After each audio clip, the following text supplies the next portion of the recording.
దేవుని యొక్క వాక్యాన్ని శ్రద్ధగా దేవుని సన్నిధిలో వినాలని దేవుని పేరట మీకు మనవి చేస్తున్నాను. నా నిండు హృదయముతో మీ అందరికీ యేసు నామములో వందనాలు చెల్లిస్తున్నాను. మీ అందరికీ వందనాలమ్మా. అందరు బాగున్నారా? ప్రభుకు స్తోత్రం కలుగునుగాక. దయచేసి 7 విషయాలు మీ ముందుంచుతాను. శ్రద్ధగా రాసుకునే బిడ్డలు రాసుకోండి. మొదటిది, ఈరోజు అంశము ఏంటి అన్నట్లయితే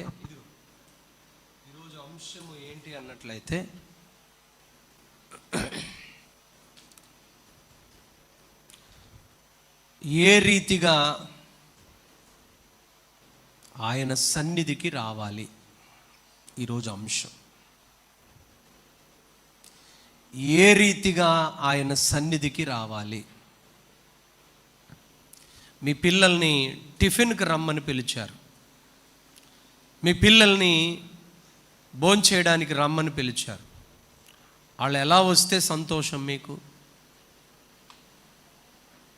మీ పిల్లల్ని భోజనానికి టిఫిన్కి రమ్మనమని చెప్పారు. అది టిఫిన్ సమయం, టిఫిన్కి రమ్మని పిలిచారు. భోజన సమయం, భోజనానికి రమ్మని పిలిచారు. మీ పిల్లలు ఎలా వస్తే మీకు ఇష్టం?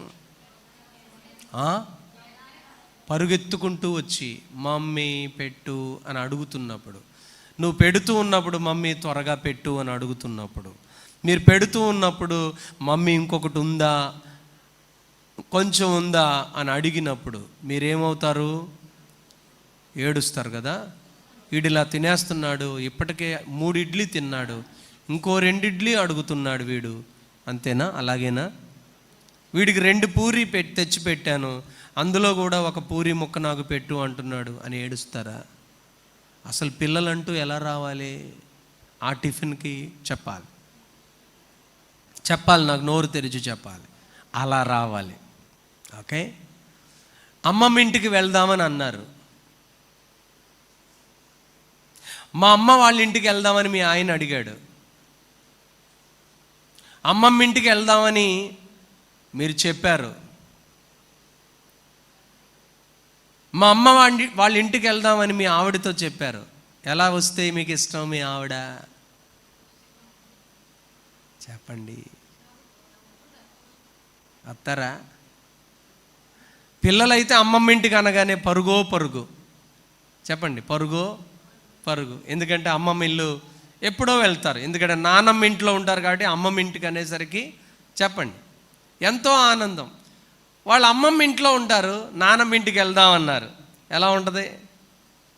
సెట్ అవ్వదు. ఎందుకో తెలుసా? వాళ్ళ అమ్మ సెట్టింగ్లన్నీ అలా చేసి ఉంచుతుంది.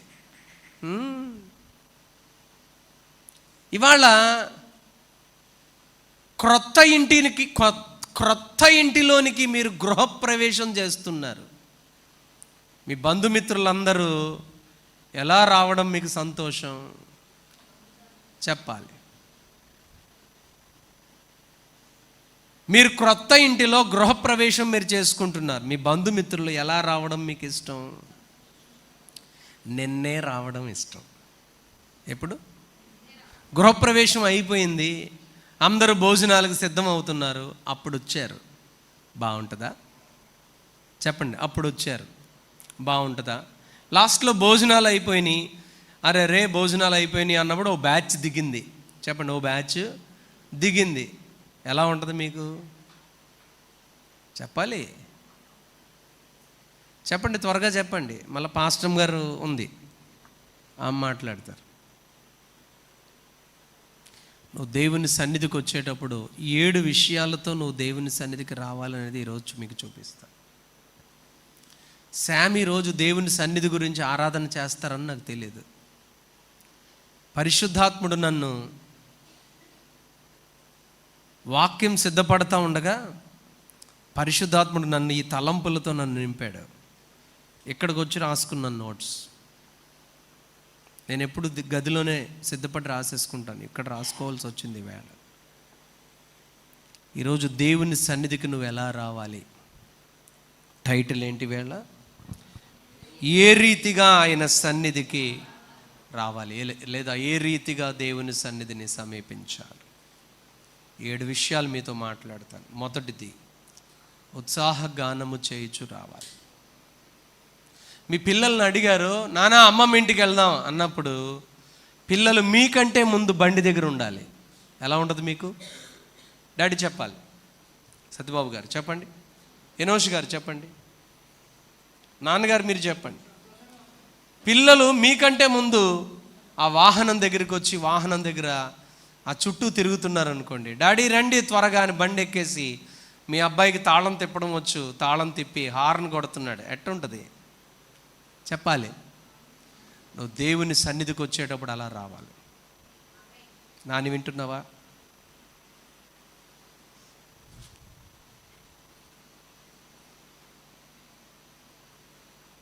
దేవుని సన్నిధికి వచ్చేటప్పుడు మనం లెక్కయ్యండి, మీ కాలిక్యులేషన్ చేసుకోండి. నేను దేవుని సన్నిధిని మొదట నేను ఎలా ప్రేమించాను, తర్వాత ఎలా ప్రేమించాను, ఇప్పుడు ఎలా ప్రేమించాను, అప్పుడు ఎలా వెతికాను దేవుని సన్నిధిని, తర్వాత ఎలా వెతికాను, ఇప్పుడు ఎలా వెతుకుతున్నాను. లెక్కయ్యండి ఒకసారి. ఆ లెక్కలో మీకు సంతోషం రావాలి. ఒకటి, దేవుని సన్నిధికి నువ్వు వచ్చేటప్పుడు సంతోషముతో, క్షమించండి, ఉత్సాహ గానముతో దేవుని సన్నిధికి రావాలి. చాలా సంతోషంగా. ఆమేన్ చెప్పండి, ఆమేన్. భారంతో ఉన్నవాళ్ళు వింటున్నారా? హెడ్ బాత్ చేసినప్పుడు వాళ్ళు ఫ్యాన్ కింద తల తుడుచుకుంటున్నప్పుడు ఎంత ఆనందంగా విజిల్స్ వస్తాయి. ఎందుకో తెలుసా? అప్పటి వరకు బడలిక ఉంది, అలసట ఉంది, అవిశ్రాంతి ఉంది. రాగానే హెడ్ బాత్ చేయగానే చాలా ప్రశాంతత వస్తుంది.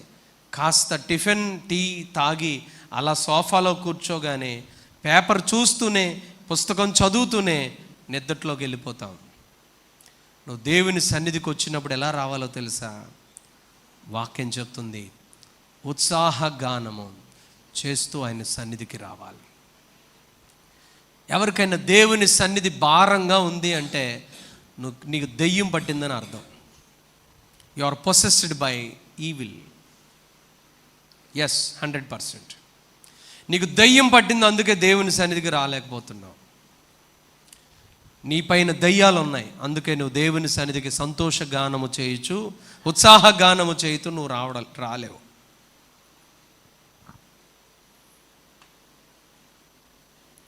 యేసు ప్రభు గెరాసేనీయుల దేశంలోనికి వెళ్ళినప్పుడు ఒకడు ఏడుస్తా దేవుని దగ్గరికి వచ్చాడు. ఏడుస్తా, అప్పుడేనా, మా సమయం ఇంకా రాలేదు కదా, అప్పుడేనా నువ్వు వచ్చేస్తున్నావు మా దగ్గరికి అని ఏడుస్తున్నాడు వాడు.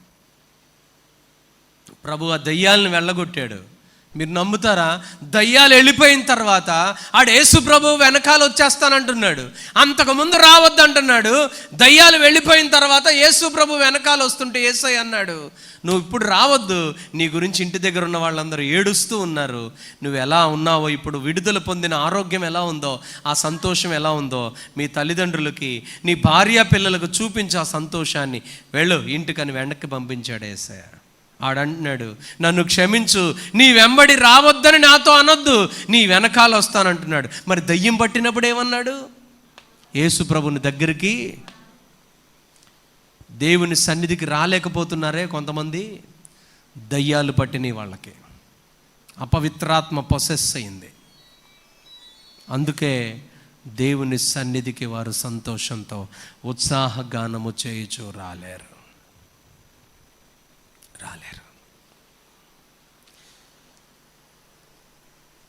అడ్రస్ ఇస్తున్నాను ఈ వచనానికి. 100వ కీర్తన 2వ వచనం చదవండి, తర్వాత ఉదాహరణ ఒకటి ఇస్తాను. 100వ కీర్తన త్వరగా చదివే బిడ్డలు నాకు అందించండి ఈ పూటకి. సంతోషముతో యెహోవాను సేవించుడి, ఉత్సాహ గానము చేయుచు ఆయన సన్నిధికి రండి. 100వ కీర్తన 2వ వచనం నా సహోదరి చదివారు. ఇప్పుడు ఒకసారి అపోస్తలుల కార్యాలు 3వ అధ్యాయము. అప్పటి వరకు వాడు ఎప్పుడు కూడా దేవుని మందిరములోనికి వెళ్ళడానికి అవకాశం లేకపోయింది మనిషికి. 3వ అధ్యాయంలో పేతురు యోహానులు అతనితో మాట్లాడి వెండి బంగారాలు మా దగ్గర లేవు, కానీ మాకు కలిగింది మీకు ఇస్తున్నామని నజరేయుడైన యేసు నామములో అతడు లేచి నడవడానికి అతనికి సహాయపడ్డారు. వాడు దిగ్గున లేచి నిలిచి నడుచుచు సంతోషముతో దేవుని సన్నిధికి గంతులు వేస్తూ లోపలికి వెళ్ళాడని 8వ వచనంలో రాయబడింది. ఎప్పుడు అప్పటికి అతడికి కాళ్ళు లేవు, కుంటివాడు, రాలేకపోయాడు. దేవుని మందిరములో మెట్లెక్కి పైకి వెళ్ళాలి. అతడు కుంటివాడు మూలంగా ఆ లోపలికి వెళ్ళే అవకాశం లేకపోయింది. అందుకని కుంటివాడుగా ఉన్న మనిషి దేవుని మందిరానికి వెళ్ళలేకపోయాడు. ఆ కుంటితనం ప్రభు విడిపించిన తర్వాత, స్వస్థపరిచిన తర్వాత గంతులు వేస్తూ దేవాలయంలోనికి పరుగెత్తుకుంటూ వెళ్ళిపోయాడు. ప్రకాష్ వాళ్ళ తాత కంటే కుంటోళ్ళ మీరు? ప్రకాష్ వాళ్ళ తాతగారి కంటే పెద్ద వయసా మీది? ప్రకాష్ వాళ్ళ తాతగారి కంటే బలహీనుల మీరు? దేవుని సన్నిధికి ఎందుకు రాలేకపోతున్నారు? ఏమిటి కారణం? వాక్యం చెప్తుంది, నువ్వు విడుదల పొందావు అనే జ్ఞాపకం ఉంటే గనుక అతనికి విడుదల పొందాడని గుర్తొచ్చింది. పుట్టినప్పటి నుంచి కుంటివాడైన మనుషుడు ఎప్పుడు అడుక్కునే బ్రతుకే. లేచి నిలబడి 4 అడుగులు వేసినటువంటి జాడలేదు. 4 అడుగులు వేసే అవకాశం వచ్చింది. ఆ అవకాశాన్ని అదునుగా తీసుకున్నాడు. పరుగెత్తుకుంటూ దేవాలయంలోనికి గంతులు వేస్తూ వెళ్ళాడు. వీరన్న, కంగ్రాట్స్ నీకు. ఇంత త్వరగా ఎవరు స్లాబ్ వేయలేదు వీరన్న. లాస్ట్ వీక్ ముందు వీక్ నేను ప్రార్థన చేశాను. 15 రోజులు అవ్వకుండా 15 రోజులకు ముందే ఆ అబ్బాయి స్లాబ్ వేసుకున్నాడు. ఎంత విశ్వాసం తెలుసా అబ్బాయికి? అన్నయ్య నువ్వు వచ్చి ప్రార్థన చేయి ఆదివారం సాయంకాలం, అదే మధ్యాహ్నం, ఆదివారం మధ్యాహ్నం నుంచి నేను పని మొదలు పెట్టేసుకుంటాను అన్నాడు. ప్రార్థన చేసి వచ్చాం. నిన్నటి రోజున నిన్న అయిపోయింది, స్లాబ్ అయిపోయింది. గుడ్. ఈరోజు దేవుని సన్నిధికి ఆ పిల్లోడు ఉత్సాహగానం చేస్తూ వచ్చాడు. నేను వర్షిప్ చేస్తూ ఉండగా పరిగెత్తుకుంటూ వచ్చి వాళ్ళు నేను సాక్ష్యం చెప్తానని నా బిడ్డ అడిగాడు. ఈరోజు సాక్ష్యం చెప్తాడు తను. నువ్వు దేవుని సన్నిధికి వచ్చేటప్పుడు ఎలా రావాలో తెలుసా? ఉత్సాహగానం చేస్తూ రావాలి. తాగేవాడు తాగడానికి ఎంత స్పీడ్గా వెళ్తాడో తెలుసా? ఎవడు ఆపినా ఆగడు. ఏమి లేకపోయినా తాగకుండా ఉండలేడు.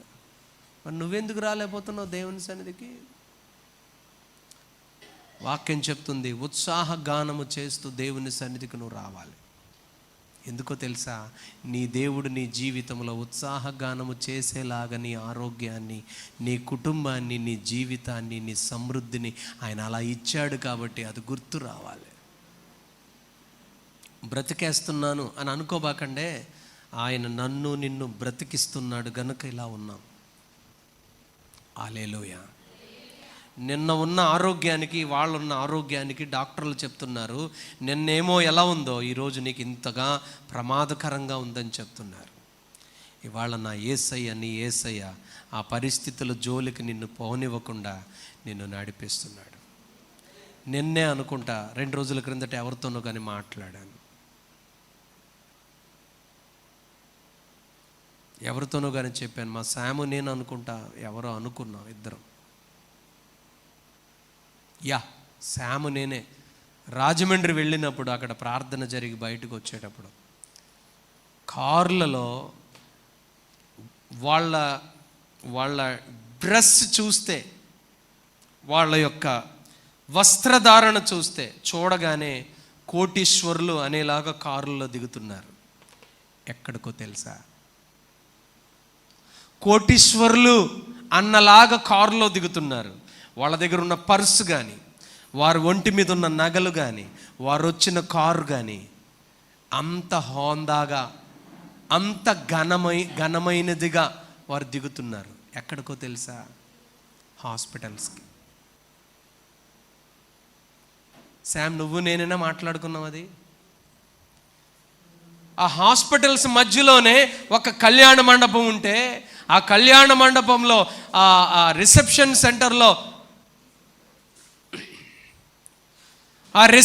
సెంటర్లో అక్కడ ప్రార్థన జరుగుతుంటే మేము వెళ్ళాం. మా బండి పార్క్ చేయడానికి కూడా, మా బండిని అక్కడ పెట్టడానికి కూడా అవకాశం లేదు. ఆ వీధి అంత రష్గా ఉంది, టర్నింగ్ తిప్పుకోవడానికి ఖాళీ లేదు. ఆ వీధులన్నీ హాస్పిటల్స్లే. ఆ హాస్పిటల్స్కి దిగే లోపలికి వెళ్ళే వాళ్ళు ఎలా వస్తున్నారో తెలుసా? రిచ్గా వస్తున్నారు. ఒంటి మీద చాలా విలువైన ఆభరణాలు, వారు ధరించిన ఆ వస్త్రాలు చూస్తే దే ఆర్ వెరీ రిచ్. కానీ ఎక్కడ దిగుతున్నారో తెలుసా? హాస్పిటల్స్లోకి దిగుతున్నారు. They are going into hospitals. నాకు వెంటనే శామ్తో చెప్పాను, శాము, వాళ్ళు ఎంతో ఆనందిస్తూ హాస్పిటల్లోనికి వారానికి 3 సార్లు వస్తున్నారు. వాళ్ళు వారానికి ఎన్నిసార్లు? 3 సార్లు వారానికి ఆ హాస్పిటల్స్లోనికి వెళ్ళడానికి వాళ్ళెంతో గొప్పగా వెళ్తారు. నిన్ను దేవుడు బలపరిచి ఆరోగ్యంతో నింపి నీ కుటుంబాన్ని దీవించినప్పుడు అంత సంతోషంతో హోందాగా దేవుని సన్నిధికి నువ్వు రాలేవా? రావాలా? చెప్పండి, రావాలా? దేవుడు ఒక్కసారి నీ వైపు చూడడం ఆపి ప్రక్కకు తిరిగితే చాలు, కోడి పిల్లను, తల్లికి దూరంగా ఉన్న పిల్లను, కోడి పిల్లను పక్షి వచ్చి లేదా గ్రద్ద వచ్చి, పిల్లి వచ్చి, దాని పేరేంటి, ముంగీస వచ్చి సంకలో పెట్టుకుపోయినట్టు పోతావు నువ్వు. కానీ దేవుడు నీ వైపు చూస్తూ ఉండబట్టి ఇంకా మనం బ్రతికున్నాం. మీ అమ్మగారు వచ్చారా దేవి? బాగుందా? యేసయ్యకి ఒకసారి స్తోత్రం చెప్పండి. ఆ పాప వాళ్ళ అమ్మగారికి సీరియస్ అని మన సంఘం అంతా ప్రార్థన చేశాం. ఏ రోజు? సోమవారమా హాస్పిటల్కి తీసుకెళ్ళాం. ఎప్పుడు తీసుకొచ్చారు? నిన్న తీసుకొచ్చారు. వారం తిరగకుండా అమ్మ ఆరోగ్యంతో ఇంటికి వచ్చింది. స్తోత్రం అనండి. ఆమె ఆరోగ్యంతో నిత్యము ఆమె స్థిరపడి ఆరోగ్యంతో ప్రభువు కొరకు జీవించునుగాక. ఆమేన్. దేవుని సన్నిధికి వచ్చేటప్పుడు ఎలా రావాలో తెలుసా? ఉత్సాహగానము చేస్తూ రావాలి. ఆ చంటోడు, ఆ చిన్నపిల్లాడు వాళ్ళ అమ్మ మిల్లు, నాన్న మిల్లు, అత్త వాళ్ళ ఇంటికి వెళ్తున్నాం, హైదరాబాద్ వెళ్తున్నాం, వైజాగ్ వెళ్తున్నాం, కారు ఎక్కు, బండి ఎక్కు అన్నప్పుడు ఎలా సంతోషంతో పిల్లలు వస్తారో, నువ్వు దేవుని సన్నిధిలో నువ్వు పొందిన మేలులను బట్టి అలా పరిగెత్తుకుంటూ సన్నిధికి రావాలి. ఆమేన్. ఇంత చిల్లు, ఇంత చించు, అంత ఏదైనా నీకు ఏదైనా కష్టం కలిగితే చాలు, చీమంతా దేవుని సన్నిధికి రావడానికి తబ్బిబ్బులైపోతావు. కుంటివాడైన మనుష్యుడికి బయటనే ఉన్నాడు, ఎప్పుడు అడుక్కుంటూనే ఉన్నాడు. ఆ మందిరములోనికి వెళ్ళే అవకాశం దేవుడు అద్భుతముగా అతన్ని స్వస్థత కొరకు సంతోషంతో ఉత్సాహగానము చేయించు దేవుని సన్నిధికి నువ్వు పరిగెత్తి రావాలి. ఆ కృప దేవుడు ఇచ్చాడు. స్తోత్రం చెప్పండి. అప్పుడు నా స్థితి ఏమో, కానీ ఇప్పుడు నా దేవుని సన్నిధికి నేను వస్తున్నాను. ఆ దేవుడే నన్ను ఈ స్థితిలో నిలబెట్టాడు కాబట్టి నా దేవునికి నేను కృతజ్ఞతలు చెప్పడానికి వెళ్ళాలని నీలో రెండవ ఆలోచన రావాలి.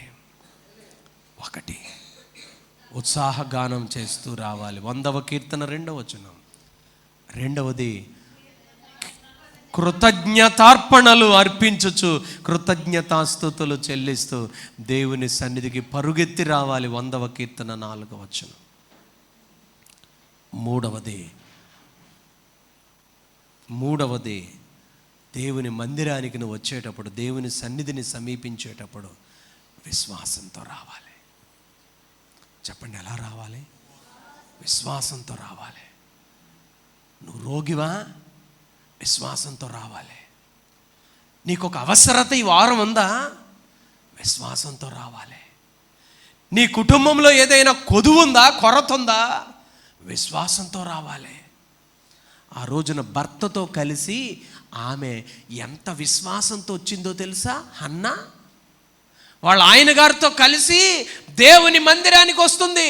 వాళ్ళ ఆయన అన్నాడు, ఏమే లేవే దేవుని మందిరానికి వెళ్దాం అనగానే దేవుని మందిరానికి వెళ్దామన్న తన భర్తతో కలిసి సంతోషంగా వారు ఎలా వచ్చారో రాయబడలేదు, కానీ అప్పుడు బళ్ళు లేవు కాబట్టి ఎంత సంతోషంగా వచ్చింది. కానీ లోపల ఆమె హృదయములో విశ్వాసంతో వచ్చింది. అందరూ అన్ని విషయాలు చూస్తున్నారు. చాలా చోట్ల దేవుని మందిరాలకు వెళ్తారు, దూరంగా వెళ్తారు, వెళ్ళి అన్నీ చూస్తారు. అక్కడ ఉన్న ఫ్యాన్లు చూస్తారు, అక్కడ ఉన్న వసతులు చూస్తారు, అక్కడున్న ప్రతి పరిస్థితి చూస్తారు. ఈమె వెళ్ళి దేవుని మందిరంలో ఏమీ చూడడంలో అక్కడున్న పరిస్థితులు మెదలకుండా వచ్చింది. అక్కడ ఎక్కడ మోకరించి ప్రార్థన చేసుకునే దేవుని సన్నిధి ఉందో ఆ సన్నిధికి వచ్చింది.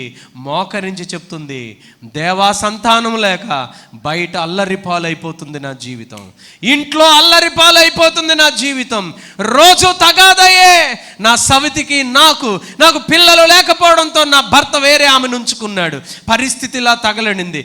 దేవా నీ సన్నిధికి వచ్చాను, నువ్వు ఈరోజు విశ్వాసంతో వచ్చిన నాకు బిడ్డను గూర్చిన వాగ్దానం ఇస్తావని నమ్మి వచ్చానని చెప్పింది ఆమె. మొదటిది చెప్పండి, మొదటిది థ్యాంక్ యూ, ఉత్సాహ గానము చేయుచు దేవుని సన్నిధికి రావాలి. 2 కృతజ్ఞతార్పణలు, కృతజ్ఞతాస్తుతులతో దేవుని సన్నిధికి వచ్చేటప్పుడు ఆనందంగా రావాలి. ఈరోజు నేను వాక్యం స్టార్ట్ చేసేటప్పుడు అమ్మమ్మ ఇంటికి వెళ్దాం అని అన్నప్పుడు ఆ పిల్లోడు చూపించే శ్రద్ధ ఎలా ఉంటుందో తెలుసా? చంటి పిల్లలకు ఉంది. అమ్మమ్మ ఇల్లు అంటే నాన్న ఇల్లు, తాతయ్య ఇల్లు అంటే, నిన్ను బ్రతికించి బట్ట కట్టించే దేవుని ఇల్లు అంటే నీకు విలువ ఉందా? What you feel? 1 ఉత్సాహగానము చేయొచ్చు, 2 కృతజ్ఞతార్పణలు, కృతజ్ఞతాస్తుతులు చెల్లిస్తూ దేవుని సన్నిధిలో, 3 ఎంత విశ్వాసంగా రావాలో తెలుసా? ఇవాళ నేను దేవుని మందిరానికి వెళ్తున్నా, నా దేవుని సన్నిధి నుంచి నేను పొందుకోవాల్సిన పట్టుకుని వెనక్కి పట్టుకెళ్తాను, తీసుకెళ్తాననే విశ్వాసంతో రావాలి. ఆమేన్ చెప్పండి. అప్పుడు నీలో కలిగే విశ్వాసం ఉంటుందే, దేవుడు చూసి నా కుమార్తె నా సన్నిధికి వచ్చేటప్పుడు, వినండి, నా కుమార్తె నా సన్నిధికి వచ్చేటప్పుడే విశ్వాసంతో వచ్చింది, నేను ఆమెను అవిశ్వాసముతో ఆమెను వెనక్కి పంపను, ఆమె విశ్వాసాన్ని బట్టి కార్యం చేసి పంపిస్తానని ప్రభు పంపిస్తాడు. మత్తయి రాసిన సువార్త 8వ అధ్యాయం 8వ వచనం.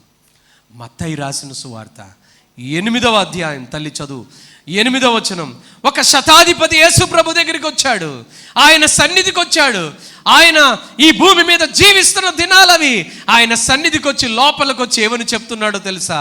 ప్రభువుతో అంటున్నాడు, ప్రభువా ఇంటికి రావడానికి నేనైతే అర్హుణ్ణి కాదు, నువ్వు మాట మాత్రం సెలవిస్తే చాలు, నా దాసుడు బాగుపడతాడు.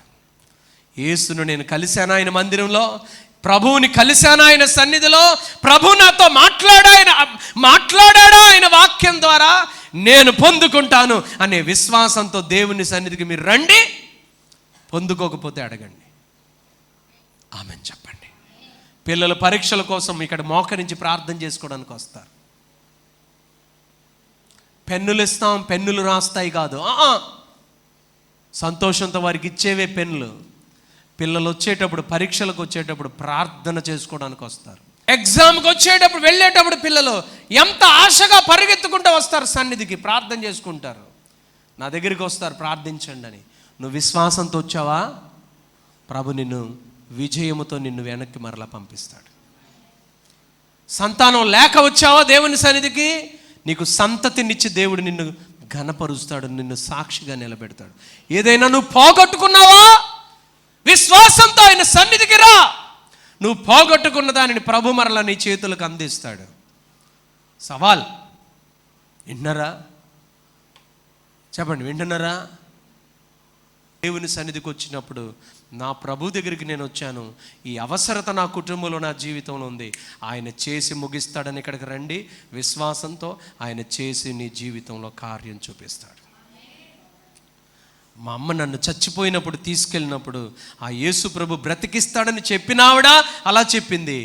ఆ చెప్పిన ఆమె మీద ఉంచిన విశ్వాసం, యేసు ప్రభు మీద ఉంచిన విశ్వాసం, ఆమెతో కలిసి వెళ్ళి చచ్చిన నన్ను తీసుకుని వెళ్ళి మరలా ఆరోగ్యంతో మా అమ్మ వెనక్కి బ్రతికించి తెచ్చుకుంది.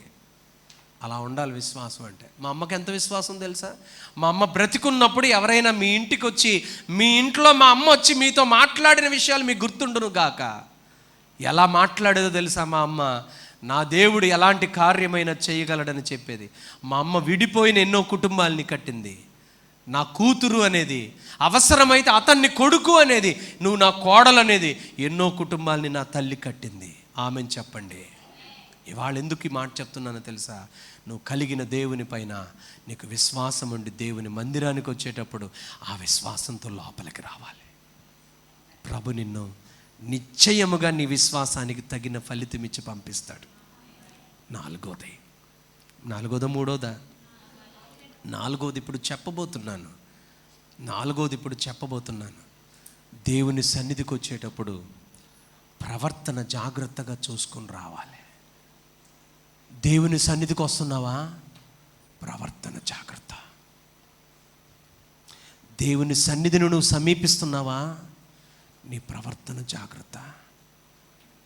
దేవుడంటే ఏమనుకుంటున్నావు నువ్వు? దేవుడంటే నువ్వేమనుకుంటున్నావు? దేవుని సన్నిధికి వచ్చేటప్పుడు ఎలా పడితే అలా వస్తాను,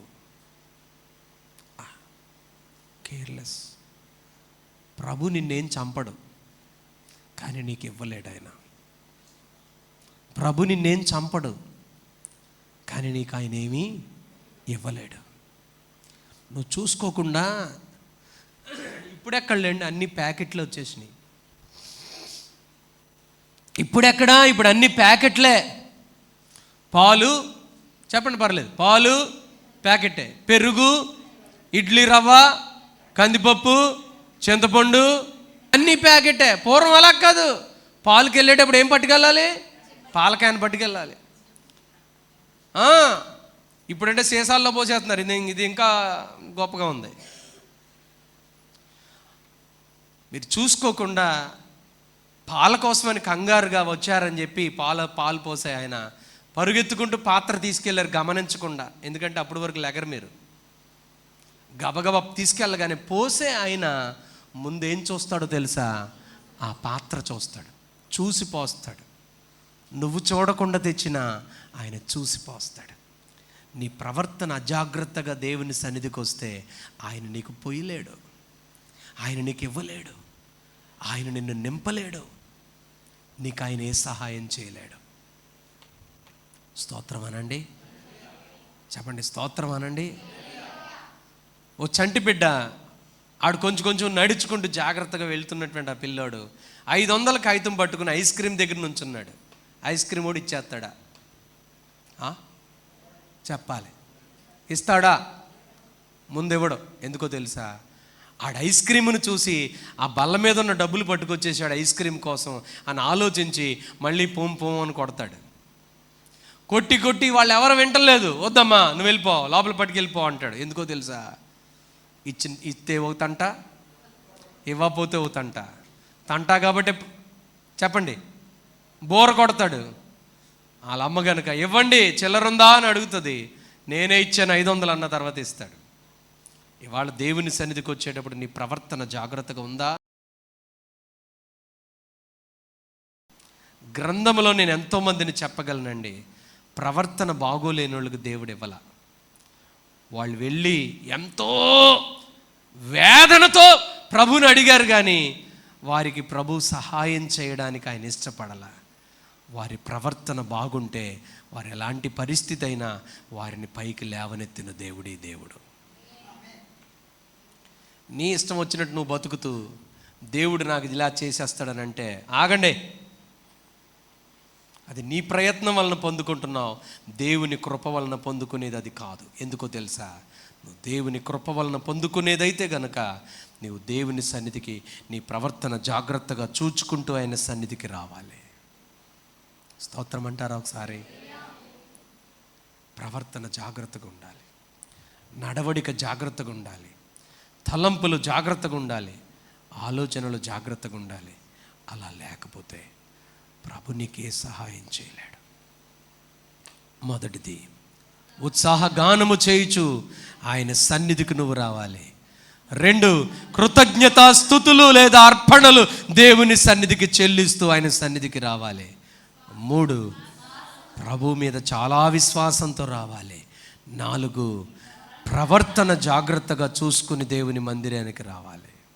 దేవుని మందిరానికి వెళ్ళేటప్పుడు నీ ప్రవర్తన చాలా జాగ్రత్తగా ఉండాలి. ఎవరి కోసం? దేవుని కోసం.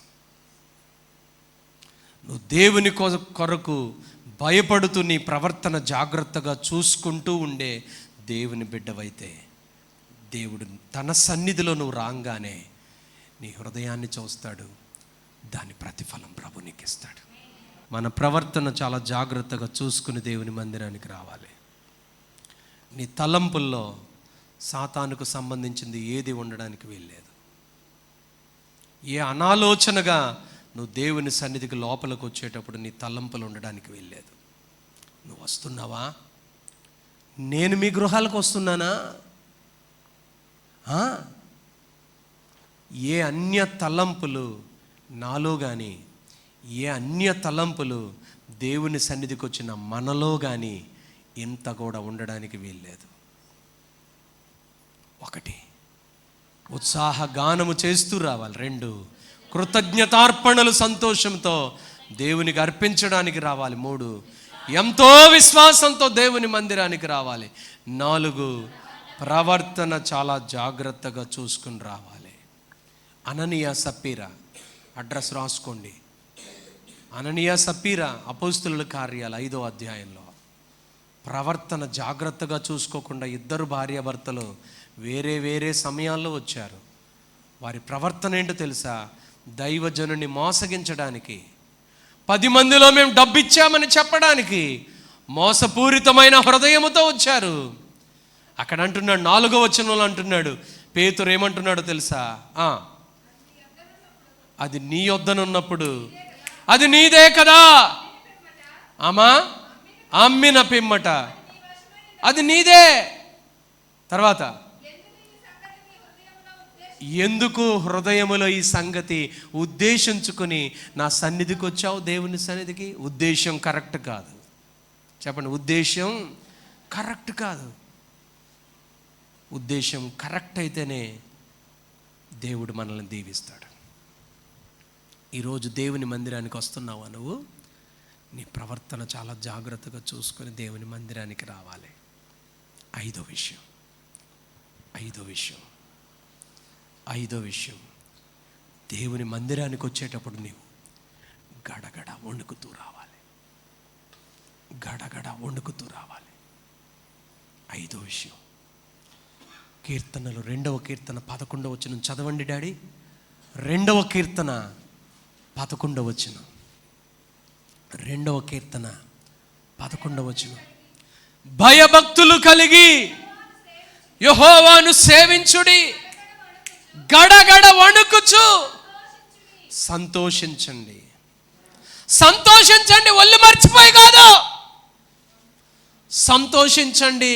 దేవుడున్నాడు, చూస్తున్నాడనే ఆలోచనతో గడగడ వణుకుతూ దేవుని సన్నిధికి వచ్చేటప్పుడు సంతోషంతో రావాలి. దాని వెనక నీ దేవుని యందు భయభక్తులతో గడగడ వణుకుతూ రావాలి. సంతోషంతో రావాలి. ఎందుకో తెలుసా? దేవుడిని తన సన్నిధికి వచ్చిన బిడ్డల్ని ఏ రీతిగా దీవిస్తాడో నీకు తెలుసు. ఆయన దీవిస్తాడని తెలిసి నీవు ఆయన సన్నిధికి సంతోషంతో, 2 ఆయన యందు భయభక్తులతో గడగడ వణుకుతూ, అలాగన్నానని చెప్పు ఇలాగెలా ఊగిపోతూ ఇలా షేక్ అయిపోతూ రమ్మని కాదు. నీ గుండెల లోపల ఆ భయభక్తులు దేవుని ఎడల కలిగి ఉండాలి. గడగడ వణుకుతూ. దానియేలు గ్రంథం 5వ అధ్యాయం 6వ వచనం. దానియేలుకి దేవుడు ప్రత్యక్షమయ్యాడు. దానియేలు దేవుని దర్శనాన్ని పొందుకున్నాడు. దానియేలు దేవుని సన్నిధిని అనుభవిస్తున్నాడు. దేవుని సన్నిధిని అనుభవిస్తున్న దానియేలులో ఏముందో తెలుసా? గడగడ వణుకుతున్నానని చెప్పాడు. చదువునానా? అతని ముఖం అనగా దానియేలు ముఖము అమ్మా వికారమైపోయింది. మనస్సునందు కలవరము, అతని నడుము కీళ్లు వదిలేసినట్టు అయిపోయింది. అతని మోకాళ్ళు గడగడ వణుకుతూ కొట్టుకుంటున్నాయి. దేవుని సన్నిధికి వచ్చేటప్పుడు సంతోషంగానే రా, కానీ దేవుడు అంటే నీకేముండాలో తెలుసా? భయం ఉండాలి, భక్తి ఉండాలి. నిన్నింతగా నన్నింతగా దీవిస్తున్న దేవుడు ఉన్నాడే, ఆయనంటే ఒక వణుకు ఉండాలి, ఆయనంటే ఒక భయభక్తులు ఉండాలి. అది దేవుడు కోరుతూ నువ్వు నా సన్నిధికి వచ్చేటప్పుడు అలా భయభక్తులతో గడగడ వణుకుతూ నా సన్నిధికి రావాలని దేవుడు కోరుతున్నాడు. 1 ఉత్సాహగానం చేస్తూ, 2 కృతజ్ఞతతో, 3 విశ్వాసంతో, 4 ప్రవర్తన జాగ్రత్తగా చూసుకుంటూ, 5 గడగడ వణుకుతూ దేవుని సన్నిధికి రావాలి. హల్లెలూయా చెప్పండి, హల్లెలూయా. గడగడ వణుకుతూ ఉన్న దానియేలుని దేవుడు ఏం చేశాడో తెలుసా? తల్లి, ఆ క్రింది వచనాల్లో ఉంటుంది, తర్వాత చదవండి. గడగడ వణుకుతూ ఉన్న దానియేలును దేవుడు ఏమన్నాడో తెలుసా? దానియేలు, నువ్వు భయపడకు, నువ్వు నాకు ప్రియుడవు, బహుప్రియుడవు అని చెప్పాడు. దానియేలు, నువ్వు భయపడకు, గడగడ వణుకుతున్నావు, నువ్వు భయపడకు, నువ్వు నాకు చాలా ఇష్టడివి. దేవుడంటే భయభక్తులు కలిగిన బిడ్డల్ని దేవుడు చాలా ఇష్టపడతాడు, చాలా ఇష్టపడతాడు. ప్రభు అంటున్నాడు, నా సన్నిధికి వచ్చేటప్పుడు ఆ భయభక్తులతో మీరు రావాలి. మీరు వచ్చారా, నేను మిమ్మల్ని దీవిస్తాను. ఆరో విషయం గడగడ వణుకుచు. 5వ విషయం కీర్తన 5వ అధ్యాయం 5వ కీర్తన 7వ వచనం. 5వ కీర్తన 7వ వచనం చదువు బిడా. నేనైతే నీ కృపాతిశయమును బట్టి నీ మందిరములో ప్రవేశిస్తాను, నీ ఎడల భయభక్తులు కలిగి నీ పరిశుద్ధ ఆలయము దిక్కు చూచి నమస్కరిస్తాను. దేవుని సన్నిధికి నువ్వు వచ్చేటప్పుడు అండి ఎలా రావాలో తెలుసా? ఆయన దిక్కు చూసి నమస్కరించే హృదయంతో రావాలి. చెప్పండి, ఆయన దిక్కు చూచి నమస్కరించే హృదయంతో రావాలి. ఆమేన్ చెప్పండి. మీ టీచర్ కనబడగానే తెలియకుండా నీ చేతులు ఏం చేస్తాయి? ప్రజెంట్ సార్ అనో అంటాయా? గుడ్ మార్నింగ్ సార్, నమస్తే సార్, బాగున్నారు సార్. ఇప్పటికీ నేను వడ్డే సత్యనారాయణ గారి దగ్గర నేను చదువుకున్నాను. ఇంటర్మీడియట్ మ్యాథ్స్ ఆయనే నాకు టీచర్, ట్యూషన్ టీచర్ ఆయనే, ఆయన దగ్గర చదువుకున్నాను. ఇప్పటికీ నేను పెద్దోడిని అయిపోయాను, నాకు పిల్ల పాపలు, ఆయన పెద్ద ఆయన అయిపోయారు. మా టీచర్ కనుక నేను చదువుకున్న టైంలో ఇప్పటికీ నేను కనిపించినప్పుడు నమస్తే సార్ అని ఎలా అంటాను? నేను పాస్టర్ అని తెలుసు, ఆయన కూడా ఇక్కడే పెట్టి చెయ్యి. వేరే వాళ్ళు స్టూడెంట్స్ అయితే నమస్కారం అని చెయ్యి ఎలా పెడతాడు. నేను పెద్దోడిని అయిపోయాను. ఇప్పటికీ నేను చూపించడాన్ని బట్టి ఆ విధేయత నేను ఎలా పెడతాను పాస్టర్ గారిని అని చెప్పి. ఆయన ఎప్పుడైనా సరే ఎక్కడన్నా కనిపిస్తే నమస్తే సార్ అంటాను. ఆయన ఇలాగే పెడతాడు. ఏముంది ఆయన ఎడల నాకు? చెప్పండి, గౌరవం. నువ్వు దేవుని సన్నిధికి వచ్చేటప్పుడు దేవుని ఎడల నీకేమన్నా గౌరవం ఉందా? దేవుని ఎడల గౌరవంతోనే నువ్వు దేవుని సన్నిధికి వస్తున్నావా? ఇందాక చిన్న మాట చెప్పాలని పరిశుద్ధాత్ముడు ప్రేరేపించాడు, చెప్తున్నాను ఇప్పుడు. నీకు దారి తెలియనప్పుడు ఒక బాబు, చిన్న బాబు, ఆగండి, ఒక చిన్న బాబు, వాడు నడవలేడు, కానీ నీకు తెలియని దారి వాడు చూపించగలడు.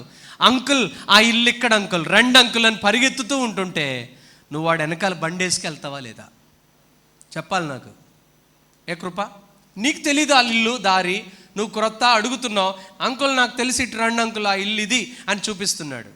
వాడు పరిగెత్తుకుంటూ వెళ్తుంటే బండి మీద వెళ్తావా లేదా? చెప్పాలి నాకు, వెళ్తావా లేదా?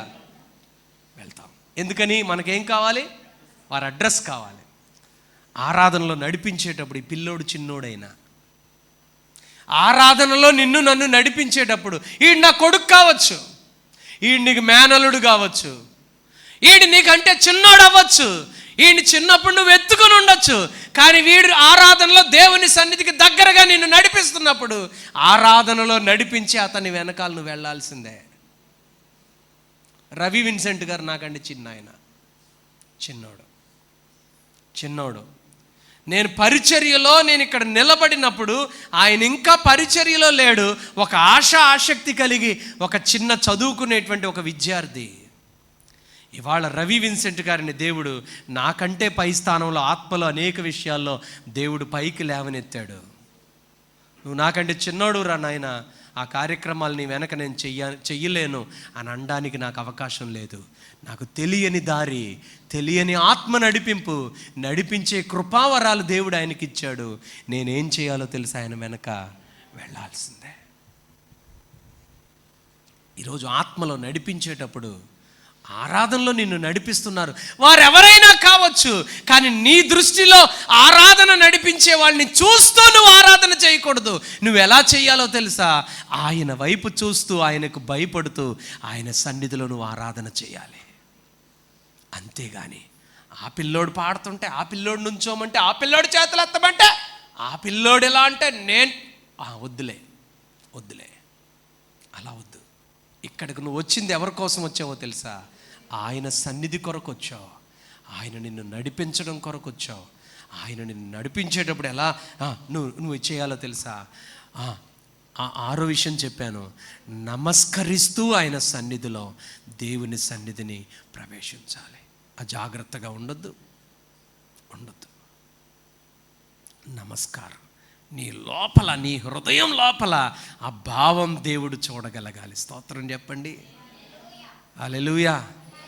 దేవుని సన్నిధికి వచ్చేటప్పుడు ఎంతో విధేయతతో, నమస్కరించే హృదయంతో ఆ భక్తుడు అంటున్నాడు, నీ సన్నిధి దిక్కు చూచి నేను నమస్కరించదని అంటున్నాడు. ఆ హృదయం రావాలి.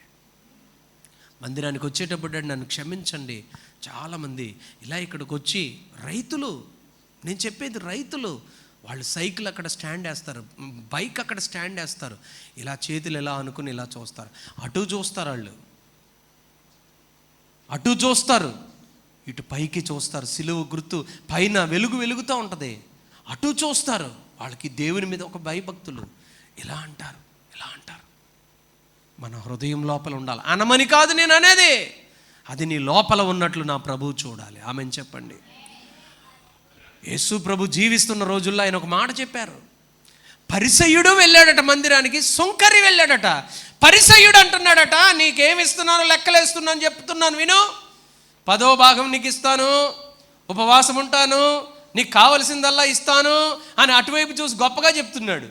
ఇంకొక ఆయన సుంకర్ అంటున్నాడు, ప్రభువా నీ దిక్కు చూసి నమస్కరించడానికి కూడా నాకు అధికారం లేదు, దీనుణ్ణి అని చాలా భయపడి వణుకుతుంటే ప్రభు అన్నాడు, అతని కంటే ఇతడు అంగీకరించబడ్డాడని చెప్పాడు. ఎస్ డాడీ, నువ్వు సన్నిధికి వచ్చేటప్పుడు, నేను సన్నిధికి వచ్చేటప్పుడు అంగీకరించబడుతూ దేవుని సన్నిధికి రావాలి. హల్లెలూయా. చివరి మాట నాన్నగారండి, చివరి మాట దేవుని సన్నిధికి వచ్చేటప్పుడు అన్నీ సిద్ధపరచుకుని రావాలి. చెప్పండి, అన్నీ సిద్ధపరచుకుని రావాలి.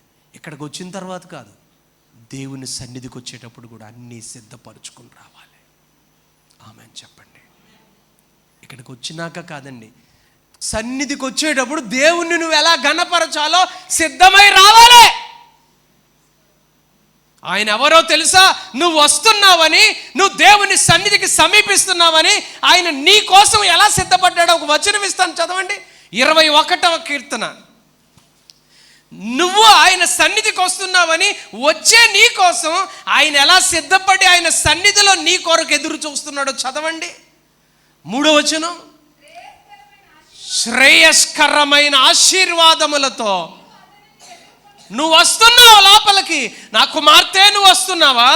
రా నా కుమార్తె, నీ కోసం ఇవ్వడానికి నేను శ్రేయస్కరమైన ఆశీర్వాదములతో నేను సిద్ధంగా ఉన్నాను. రా నా కూతురా, నా కొడుక అని నీకు ఆయన అందిస్తున్నాడు చెయ్యిని. దేనితోనా? శ్రేయస్కరమైన ఆశీర్వాదాలతో. అందుకే దేవుని సన్నిధికి వచ్చేటప్పుడు సిద్ధపడి రావాలి. ఆమోసు గ్రంథం అడ్రస్ రాసుకోండి. 7వ విషయం, 4వ అధ్యాయం 12వ వచనం. Command daddy. ఆమోసు గ్రంథం 4వ అధ్యాయం 12వ వచనం 2వ లైన్ చదవండి, 2nd లైన్ చదవండి. మీ దేవుని సన్నిధిని కనబడుటకై సిద్ధపడుడి అనండి అందరూ ఒకసారి బిగ్గరగా. మీ దేవుని ఉందా? 4:12 ఆమోసు. మీ దేవుని సన్నిధిని కనబడుటకై సిద్ధపడుడి. యేసయ్యకు స్తోత్రం చెప్తారా? దేవుని సన్నిధిని కనిపించడానికి ముందే సిద్ధపడాలి. స్తోత్రం అనండి. ఈరోజు మీరు వచ్చి దేవుని సన్నిధిలో కూర్చున్నారా? హల్లెలూయా అనండి. ఇవాళ కూర్చున్నారా? మీరు కూర్చోవడం కోసం నిన్న క్లీన్ చేశారు ఈ ఫ్లోర్.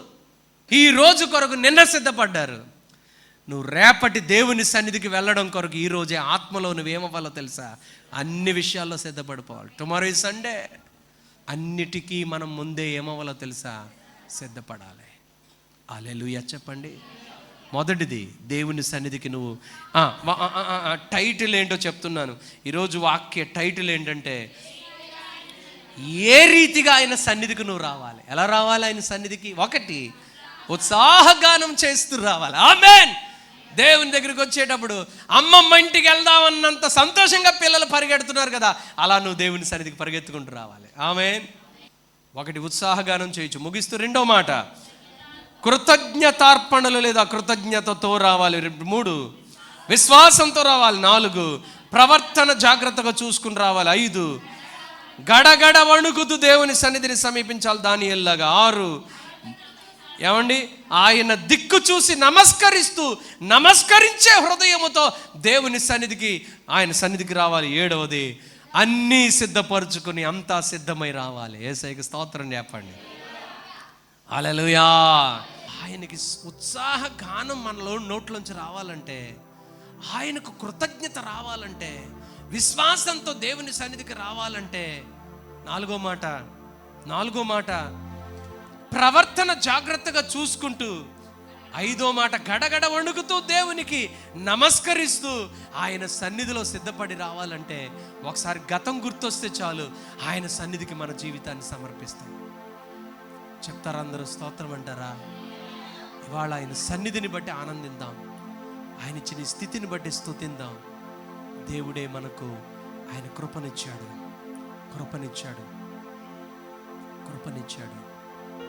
ఎంత కృప తెలుసా? బలహీనత లేకుండా, అనారోగ్యం లేకుండా, అస్వస్థత లేకుండా, ఇంట్లో ఒకరు మంచం పట్టారు, ఇంట్లో వాళ్ళు మంచం మీద ఉన్నారు, వాళ్ళు లెగలేకపోతున్నారు, మా జీవితం ఎలా ఉంది అనే పరిస్థితి లేకుండా, మంచము పట్టాల్సిన వాళ్ళని కూడా దేవుడు బ్రతికించి బట్ట కట్టించి ఆయన సన్నిధిలో వాడుకుంటున్నాడే. అందును బట్టి మన లోపల కృతజ్ఞతాపూర్వకమైన హృదయంతో దేవునికి స్తోత్రాలు చెల్లిస్తూ ఆయన సన్నిధికి పరుగులెత్తుతా రావాలి. పరిశుద్ధుడానికి వందనాలయ్యా. నా ప్రియమైన యేసయ్య, ఎలా నీ మందిరానికి రావాలో, నీ సన్నిధికి ఎలా రావాలో మాతో మాట్లాడావు. ముందు నాతో మాట్లాడావు డాడీ. స్తోత్రం. 7 విషయాలు మాకు సిద్ధపరిచారు. అలా సంతోషంతో నాయన ఉత్సాహగానం చేస్తూ, కృతజ్ఞతతో, విశ్వాసంతో, అయ్యా తండ్రి, భయపడుతూ, గడగడ వణుకుతూ, నమస్కరిస్తూ ప్రభువా నీ సన్నిధికి పరుగెత్తుతూ రావడానికి ప్రభువా మీరు మాకు సహాయం చేయండి. సిద్ధపడి రావడానికి సహాయం చేయండి. నీ వాక్యం ద్వారా మాతో మాట్లాడినందుకు వందనాలు. నాతో మాట్లాడినందుకు వందనాలు. అతడు చేయనుదంతయు సఫలమగునని మీరు చెప్పిన మాట బిడ్డల జీవితాల్లో స్థిరపరచండి, నెరవేర్చండి. ఈ వారంలో ఈ బిడ్డలు ఏమేమి కార్యాలు, ఏమేమి విషయాల్లో మీ సన్నిధిలో ప్రార్థించి ముందుకు వెళ్తున్నాం నాయనా అని నీ సన్నిధిలో విశ్వాసంతో నీ మందిరంలో ప్రవేశించారో అయ్యా, వారి విశ్వాసాన్ని బట్టి మీరు కార్యాలు చేయండి, కనపరచండి. స్తోత్రం చెల్లిస్తాం. నీ ప్రత్యేకమైన సన్నిధి, నీ ప్రత్యేకమైన అభిషేకం, నీ ప్రత్యేకమైన ఆత్మ నింపుదల మాకు ఇచ్చి మమ్మల్ని బలపరచమని, ఈ మంచి తరుణం మాకు ఇచ్చినందుకు స్తోత్రాలు చెల్లిస్తాం. నీ సన్నిధికి వచ్చిన ఒక్కొక్క కుటుంబంలో దైవ సమాధానం, దైవ దీవెన, దైవ ఆశీర్వాదం నీ బిడ్డలమైన మేమందరం పొందుకుందుము గాక. ఇక్కడ ఎవరు ఎక్కువ తక్కువ లేరు నాయనా. అందరం మీ సన్నిధిలో నీ పిల్లలమే. నమ్మకంగా మీ కొరకు బ్రతకడానికి సహాయం చేయండి. ఇంకా విధేయతతో, భయభక్తులతో, విశ్వాసంతో నీ సన్నిధిలో నేను గణపరచుదుము గాక. మీరే మహిమ, ఘనత, ప్రభావాలు పొందండి. ఈ రాత్రి ఆరాధనలో నాయన వచ్చే నాయన ఆదివారం, పునరుద్ధాన ఆదివారంలో దైవికమైన సమాధానంతో మీరు నింపండి. నజరేయుడైన యేసు నామమున ప్రార్థించి స్తుతించి అడిగి వేడుకుంటున్నాం తండ్రి. ఆమేన్. ఆమేన్. తండ్రి అయిన దేవుని ప్రేమ, ప్రభువైన యేసుక్రీస్తు వారి కృప, పరిశుద్ధాత్మ దేవుని నిత్య సన్నిధి, సహాయం, సహవాసం ఇప్పుడు ఎల్లప్పుడూ ఆయన వచ్చు పర్యంతం సదాకాలం తోడుగా ఉండి నడిపించును గాక. మీకు ఆమేన్ చెప్తాం. ఆమేన్, ఆమేన్, ఆమేన్, ఆమేన్. యేసు రక్తం జయం, యేసు రక్తమే జయం, యేసు రక్తమే జయం. యేసు నామమునకు సంపూర్ణ విజయం కలుగును గాక. అపవాది క్రియల గనందనాశనం కలుగును గాక. ఆమేన్.